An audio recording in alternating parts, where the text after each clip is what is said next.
తెలంగాణ ఆధ్యాత్మిక ప్రతిష్టకు ప్రతీక, కోట్లాది మంది భక్తుల విశ్వాసానికి నిలయం. అలాంటి యాదగిరిగుట్ట ఆలయం పాలక మండలి ఏర్పాటు ఇప్పుడు రాజకీయ వేడిని రగిలిస్తోంది. ట్రస్ట్ బోర్డు సభ్యుల నియామకం ఉమ్మడి నల్లగొండ జిల్లా రాజకీయాల్లో పెద్ద చిచ్చు రేపిందట. భక్తుల ఆశీస్సులతో అభివృద్ధి చెందుతోన్న ఈ పుణ్యక్షేత్రం చుట్టూ ఇప్పుడు రాజకీయ రచ్చరేగుతోందని సమాచారం. దీనిపై నల్లగొండ జిల్లా అధికార పార్టీ నేతల్లో అసంతృప్తి భగ్గుమంటోంది.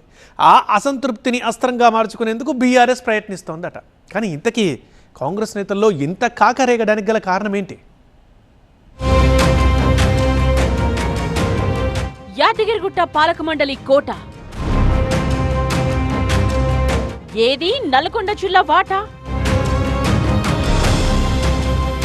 భగ్గుమంటోన్న లోకల్ లీడర్స్.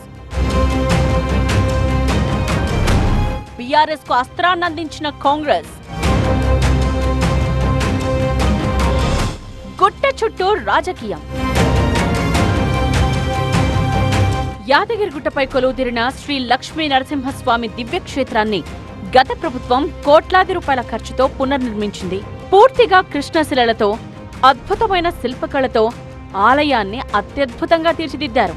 దీంతో యాదాద్రి లక్ష్మీ నరసింహస్వామి క్షేత్రం ప్రపంచ ఆధ్యాత్మిక నగరిగా విరాజిల్లుతోంది. అద్భుతంగా అభివృద్ధి చెందిన యాదగిరిగుట్ట ఆలయానికి 16 ఏళ్ల తరువాత రేవంత్ సర్కార్ పాలక మండలిని ఏర్పాటు చేసింది. ట్రస్ట్ బోర్డు చైర్మన్ గా మహబూబ్నగర్ జిల్లాకు చెందిన ప్రముఖ పారిశ్రామికవేత్త మన్నె సత్యనారాయణ రెడ్డిని నియమించారు. సభ్యులుగా కాంగ్రెస్ ఎమ్మెల్యే గడ్డం వినోద్ వెంకటస్వామి, సినీ నటుడు చిరంజీవి సతీమణి కొణిదెల సురేఖ, చిలప్పగారి విజయరాజం, తూళ్ల విజయేందర్ గౌడ్, పోచపోయిన ఈశ్వరమ్మ యాదవ్, గుండు మల్లయ్య, స్వాతి కంఠమనేని, ఎం రాఘవేందర్ రావు, డాక్టర్ లక్ష్మీనారాయణ నాయక్ తో పాటు అనువంశిక ధర్మకర్తను నియమిస్తూ ఉత్తర్వులిచ్చారు. వీరు కాకుండా ఎక్స్ అఫిషియో మెంబర్స్ గా మరో 6గురిని నియమించారు.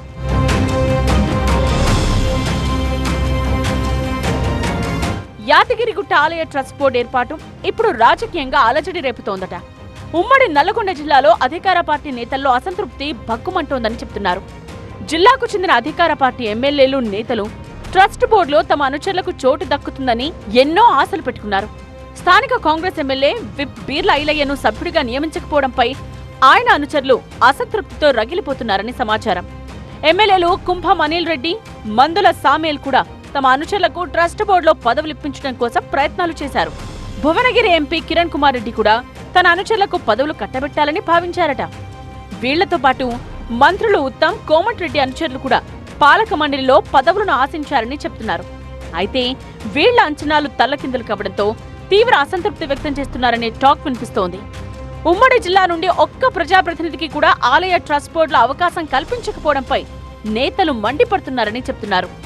తమ జిల్లాలోనే ఉన్న ఆలయంలో సేవ చేసుకునే భాగ్యం, భక్తులకు సిఫార్సు లేఖలిచ్చుకునే అదృష్టం తమకు కల్పించకపోవడం ఏంటని ఆగ్రహం వ్యక్తం చేస్తున్నారట. ఇక పాలక మండలిని నియమించడానికి 2 రోజుల ముందు నల్లగొండలో భారీ బహిరంగ సభ జరిగింది.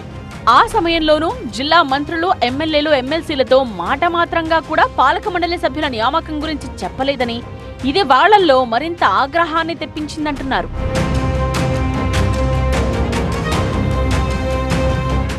జిల్లాలో ఇంతటి ప్రముఖ దేవస్థానం ఉన్నా స్థానిక నాయకత్వానికి తగిన గౌరవం దక్కలేదని అధికార కాంగ్రెస్ నేతలు బహిరంగంగానే వ్యాఖ్యానిస్తున్నారట.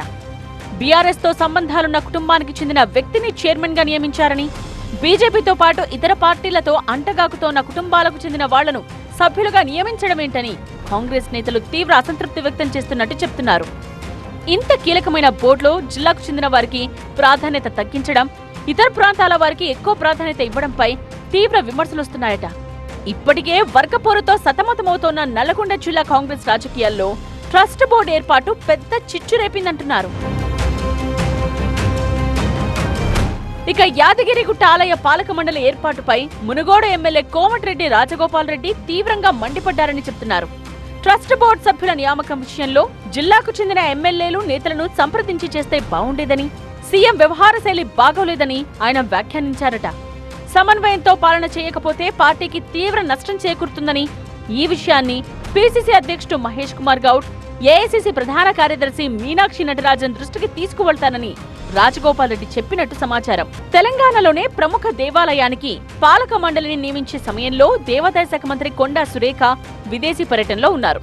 అసలు ఆమెను సంప్రదించే పాలక మండలి నిర్ణయం తీసుకున్నారా లేక ఆమె ప్రమేయం లేకుండానే ఉత్తర్వులిచ్చారా అనే చర్చ కాంగ్రెస్ వర్గాల్లో జరుగుతోందట. సభ్యుల నియామకంలో ప్రాంతాలు కులాల వారీగా సమతూకం పాటించడంలో విఫలమయ్యారని అధికార పార్టీ నేతలు విమర్శిస్తున్నారు. ఈ విషయంలో సొంత పార్టీ నేతలతో పాటు ప్రతిపక్ష బీఆర్ఎస్, బీజేపీ నేతలు కూడా విమర్శలు గుప్పిస్తున్నారు. ఇక ఈ అంశాన్ని రాజకీయంగా క్యాష్ చేసుకోవడానికి, కాంగ్రెస్ లో భగ్గుమంటున్న అసమ్మతిని అస్త్రంగా మార్చుకోవడానికి గులాబీ పార్టీ ప్రయత్నిస్తోందట. యాదగిరిగుట్ట ఆలయ అభివృద్ధి కోసం తమ ప్రభుత్వం ఎంతో కృషి చేసిందని, ఇప్పుడు స్థానికుల మనోభావాలను కాంగ్రెస్ దెబ్బతీసిందని బీఆర్ఎస్ విమర్శలు గుప్పిస్తోంది. నల్లగొండ జిల్లా ఆత్మగౌరవాన్ని దెబ్బతీసేలా ట్రస్ట్ బోర్డు కూర్పుందని ఆరోపించింది. స్థానికులను విస్మరించి ఆంధ్ర ప్రాంత వ్యాపారవేత్తలకు అవకాశం కల్పించారని, తెలంగాణకు వ్యతిరేకంగా వ్యాఖ్యలు చేసిన వాళ్ల కుటుంబ సభ్యులకు పాలక మండలిలో అవకాశం కల్పించడం తెలంగాణ ప్రజలను అవమానించడమేనంటోంది బీఆర్ఎస్. మొత్తానికి యాదగిరిగుట్ట దేవస్థానం పాలక మండలి ఏర్పాటుపై సొంత పార్టీ నుండే కాకుండా విపక్షాల నుండి కూడా వస్తున్న విమర్శలకు అధికార కాంగ్రెస్ ఎలా సమాధానం చెప్తుందో చూడాలి.